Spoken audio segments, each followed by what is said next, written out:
As to aid to Nagorno-Karabakh, I hope you'd provide for the record the aid that is being spent in Armenia, but also in Nagorno-Karabakh for fiscal year 2014, and particularly focus on what has been done to reduce landmine explosions and provide clean water to villages. We've seen the tragedies in Syria. I know that Elliot Engel, our ranking member, is already focused on you trying to reach those very vulnerable populations. Obviously, Jordan and Lebanon have absorbed the bulk of the international displaced persons, but a lot have gone to Armenia, and I wonder whether you are providing aid through or the government of Armenia to handle the refugees that have gone there. And since my time is about to expire, I'll ask you to respond to that for the record, because I finally want to focus on the Javakheti region of Georgia. Over the last 20 years, we've provided over $1.5 billion of assistance to Georgia. One of the poorest regions of Georgia is Javakheti, and some 28 of us have signed a letter urging that with U.S. assistance to Georgia, at least a good percentage of that go to the Javakheti region. And I'll add, since my time has expired, I'll ask you to respond for the record, unless the Chairman wants to. Gentleman's time has expired, but you can respond to the record. Sure. Well, on Javakheti, we will continue funding with FY15 funds for activities in those regions, and we can provide a more detailed response about the 10 specific programs that will be supported in that context.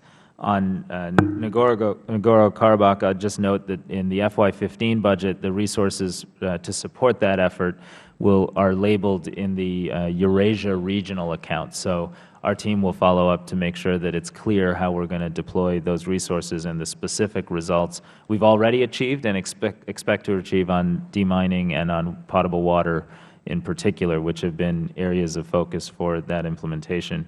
And we'll just continue to work with your office. But thank you for raising those, and I think we've hopefully been responsive in the context of the prior dialogue. Thank you. Gentleman's time has expired. And the gentleman from Florida, Mr. Yoho, is recognized for 5 minutes. Thank you, Mr. Chairman. Dr. Shah, I appreciate you being here. You've got impressive credentials, and look forward to talking to you. You started with USAID at the end of 2009, is that correct? And so you've been there for quite a while. You've seen a lot of things, and I'm sure you know a lot of different things that we can do, and I commend you for streamlining the agency. When we go back home, like you've heard a lot of members talk about giving foreign aid to other countries, when we're kind of suffering here a little bit, you know, the beginning of January 2013, there was the fiscal cliff. The world was going to end in America. Then we had the sequestration. Then we had furloughs. And then, you know, people were being laid off in my district. And then towards the end of September, beginning of October, our government shut down, and it was over money, and it certainly wasn't from an excess of money. And we're in a tight budget constraint. And what I see is, you know, the way we're spending this money, and I understand the concept to create goodwill, bring economic development in some of these countries to hopefully they become our allies. But I see so many times that we do that, and it's like the movie Groundhog Days. It's the same story over and over and over, and we're not getting the results that we intended to. And I'm just reading here an article that's in the New York Times about the $1 billion that was given to Afghanistan, and the Special Inspector General said there's hundreds of millions of dollars that are unaccountable, or unaccounted for. Do you have, can you explain what happened to that? Because we talk about transparency and accountability, but this is a recent thing that just happened. We don't have that. How can we, I want to hear your thoughts on that, what happened to that, and how we can prevent it. Sure.